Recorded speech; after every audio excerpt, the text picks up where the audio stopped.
Hello everyone, आज हम लोग एक्सरसाइज 3D के क्वेश्चन नंबर 12 को देखेंगे RS अग्रवाल बुक के। तो इस इक्वेशन में क्या कहता है कि for what value of k does the system of equation this, ये दोनों सिस्टम ऑफ इक्वेशन हमारे हैं, have number 1 a unique solution, number 2 no solution.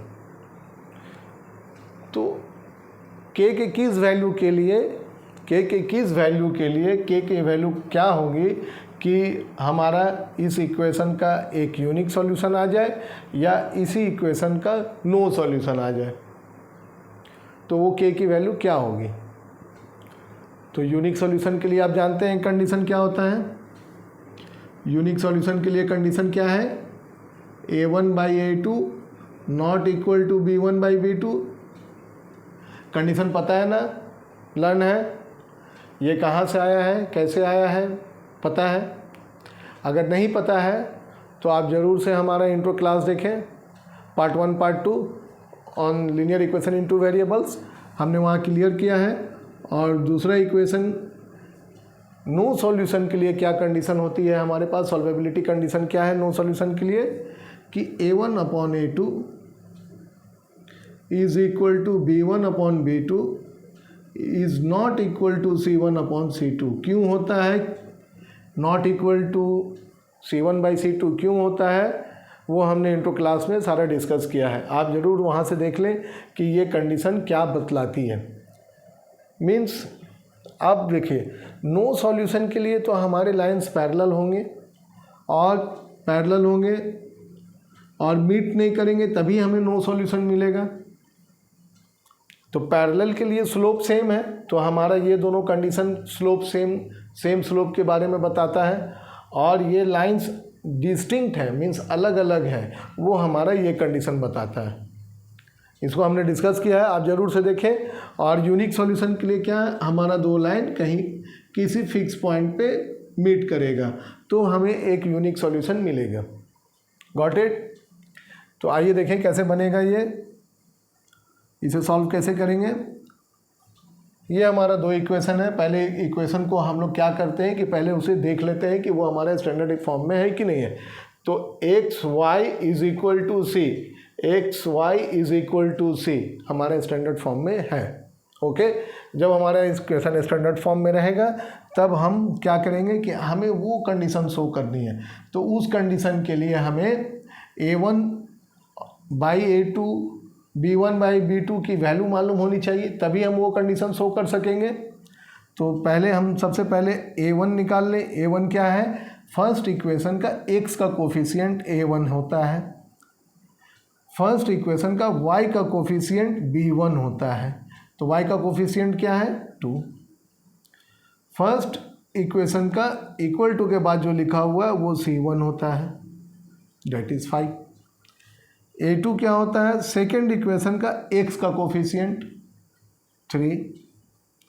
b2 क्या है, सेकेंड इक्वेशन का y का कोफिशिएंट डेट इज -4। c2 क्या है, इक्वल टू के बाद लिखा हुआ जो नंबर है कांस्टेंट नंबर, वो हमारा c2 है। चलिए अब इसमें हम लोग देखते हैं, क्योंकि हमें कंडीशन को शो करना है तो हम लोग पहले इसके वैल्यूज़ को निकालते हैं, रेशियोज़ वाले वैल्यूज़ को। a1/a2 कितना है, a1/a2 k/3, b1/b2 कितना है, ये हम लोग डील कर रहे हैं 4/1 आ यूनिक सॉल्यूशन का केस। b1/b2 कितना है 2/-4, कैंसिल करेंगे, 2 1 2 2 2 4, डेट इज -1/2। c1/c2 भी निकाल ही लेते हैं हम लोग। अगर हम लोग c1/c2 निकाल रहे हैं 5/10, 5 1 5, 5 2 10 मीन्स 1/2। तो अभी चलिए ये 1 यहाँ नहीं लिखते, अब हम लोग 1 को सॉल्व करते हैं। Since a1 by a2, since 4 unique solution पहले लिख लें। यूनिक सॉल्यूशन के लिए कंडीशन निकालने बोला गया है, तो 4 unique solution, 4 unique solution a1 upon a2 not equal to b1 upon b2, ये कंडीशन है हमारा। a1 upon a2 कितना है, k/3, ये इक्वल नहीं होना चाहिए किससे, b1/b2 से, मीन्स 1/2 से ये इक्वल नहीं होना चाहिए। ओके, तो यहाँ से k का क्या वैल्यू निकलेगा, k must not equal to 3 उधर चला जाएगा, -3/2। k क्या नहीं होना चाहिए, -3/2 नहीं होना चाहिए यूनिक सॉल्यूशन के लिए, बाकी वो कोई भी रियल नंबर हो, k -3/2 नहीं हो, except -3/2 it can be any real number. Okay, तो then for this system of equation we will get a unique solution. अब सेकंड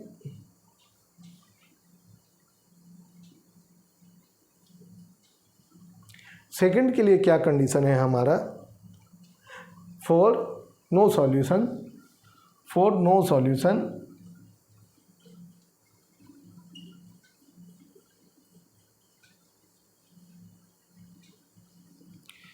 a1 upon a2, ये तो हो जाए b1 upon b2 के साथ इक्वल, पर c1 upon c2 के साथ इक्वल नहीं होना चाहिए। अगर ऐसा हो जाएगा तो हमारा नो सॉल्यूशन होगा। तो चलिए वैल्यूज़ को रख ले, a1 upon a2 कितना है, a1 upon a2 k/3, b1 upon b2 -1/2, c1 upon c2 1/2, ये इक्वल नहीं होना चाहिए। तो अब अगर हम लोग ये दो कंडीशन से हम लोग k के वैल्यूज़ को निकाल चुके हैं, तीसरा कंडीशन से ये नहीं होना चाहिए तो हम लोग इसे निकालेंगे, मीन्स ये दो टर्म्स को ले लेते हैं, k/3 must not equal to 1/2,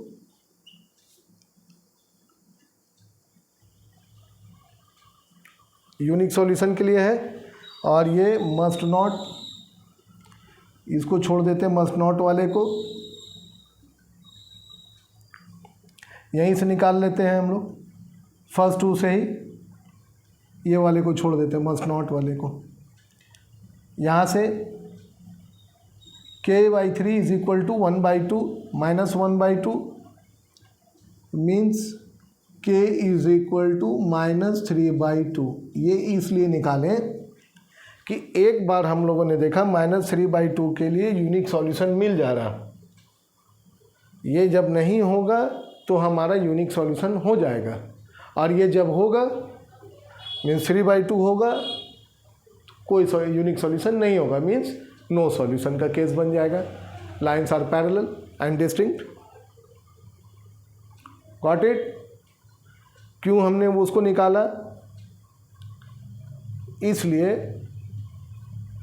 कि ये जो है यूनिक सॉल्यूशन हमको कब मिल रहा, -3/2 पर मिल रहा है। यूनिक सॉल्यूशन कब मिल रहा, -3/2 जब नहीं होगा तब मिल रहा है, अदर देन -3/2, और नो सॉल्यूशन -3/2 पे मिल रहा। गॉट इट, नोट कर लीजिए इसको।